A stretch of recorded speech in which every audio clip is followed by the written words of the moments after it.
بسم الله الرحمن الرحيم waxaan halkan isku nimaanay inaan ka hadalno go'aankii maanta ka soo baxay maxkamadda sare Court of Appeal maxkamadda dhexe oo racfaanka runtii go'aankaas maxkamaddaas maanta ka soo baxay go'aan aan ku faraxna ma aha go'aan ma taqaanaa aan la qaadanna ma aha go'aan khaldan inuu yahay ayaan u aragnay go'aan oo ma taqaanaa saameyn waxyaabo ka baxsan sharciga Kenya ay ku yeelatay ayaan u aragnay insha Allah ta'ala waxaan amar ku siiyay lawyer-inteedii iyo intii ila shaqeynaysa inaan racfaan ka qaadan arrinta ayada ah oo ilaa Supreme Court aan geyno insha Allah ta'ala runtii racfaankaas petitionka wuxuu ku saabsanaa doorasho aan si xalaal u dhicin lagdheera ka dhacday kadib markii courtkii koowaad maxkamaddii koowaad ay tuurtay khaladaadkii ay aragtay sanduuqyadii la furay mashiimadii macluumaadkii la fiiriyay taasoo loo arkay inay khalad weyn ka dhacday oo doorasho xaaraan ay ahayd maxkamadda hore waa tii tuurtay maxkamaddan go'aan ka duwan ay la timaaday waxaan u aragnaa go'aankaas go'aan khaldan inuu yahay kama harayno haddii aan la hadlo dadkii taageeradeydii ama dadkii reer lagdheera waxaan ballan idin ka qaadayaa insha Allah ta'ala xaqiina ila aad ka heshaan anaga ma nasanayno mana fariisanayno ilaa meesha u sarreeyay ayaan tagaynaa insha Allah ta'ala ilaa ma taqaana go'aankii anaga aan u baahnayn oo xaq ahaa uu noo soo dhaco waxaan idin ka codsanayaa runtii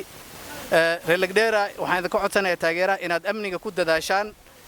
annaga aad naga warsugtaan ani iyo tiimka aan hogaaminayo nagu kalsoonaataan insha Allah ta'ala ilaa meesha u dambayso waan tagaynaa ilaa xaqiina aad ka heshaan liidahaniga waxaan ahay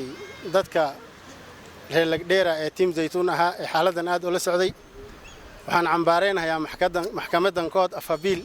wixii shalay ay ku dhawaaqday saaka ay ku dhawaaqday maxkamaddana maaha maxkamadda waa maxkamad Kenyaano eed ma laha laakiin shaqaalaha ka shaqeynaya aad baan u cambaareynayaa corruptionka ay sameeyeen iyo cadaalad darrida ma aragtay maxaanan ku go'aansanahay inaan ma aragtay aan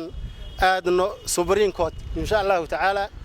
marka waxaan adeeceynay waxaan yeelaynana maaha waxaan la xabsan Maxamed Maxamuud maxkamadda waxaan ku qanacsanahay maxkamadda warkii dowga ee sheegtay bar hore ee haddana ku soo laabatay waan ka soo horjoodnaa haddii aan nahay shacabkii lagdheera waxaan ku qanacsanahay inay dawladda dadka ay kala bixiso oo maxkamaddii hore warkeedii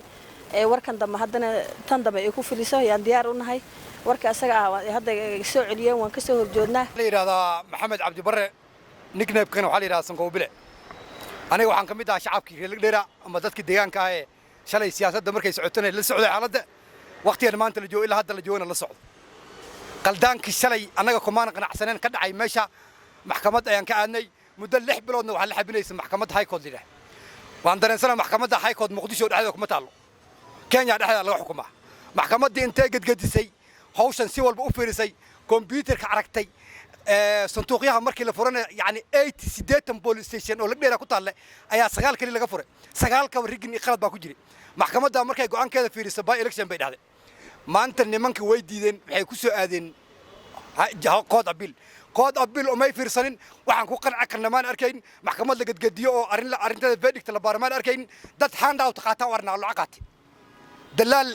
dalaal ma ogolanayso dawladda UDA waa waxaan iskaga daba imaanayno saacadan araadkeeda ku taagna annaga haddii aan nahay shacabka Kenya inay dawladdan qanciso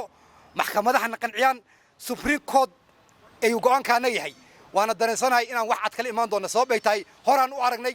laba maxkamadood oo midna by election tiri midna diiday Supreme Court ayaa soo kala bixisay Supreme Court go'aanka ka soo bixi doona waan ku qanacsanahay mana ka harayno hawshaana iyo geedi socodkaana annaga go'aankaana waa Supreme Court marka gar laba nin kama qoslayso sideedaba shalay ayagaan barkanay maanta ayagana barkadeen barina waan barkanaynaa kama harayno sida awgeed dadka niyada ku dhisanayo inay maanta MB-nimadooda afheeli naftooda ay qayaaneen ayaga isqayaaneen mid iskaga harayna ma oo anagana geedi socodkaana mid aan ka harayna ma laho sidaas aan ku guuleysan doonaa insha Allah waxaan ka mid ahay shacabka lagdheera magacaygana waa Hani marka maxkamadda maanta ka soo baxday waan ka soo horjeednaa maxkamaddii hore ayaan taageersanahay tan kale hadda mushima maxkamaddu hadda qaadanayo dacwadu hadda qaadanayo waa ku taageersanahay marka dawladda cadaalad baan ka rabnaa Hussein Ahmed Sirat, one of the residents of Lagdera constituency. We are really not satisfied with the outcome of today's Court of Appeal. And as a resident of Kenya and supporters of Abdighani Zaitoun, we forge forward and we will look for our rights and the rights of people of Lagdera. Thank you very much.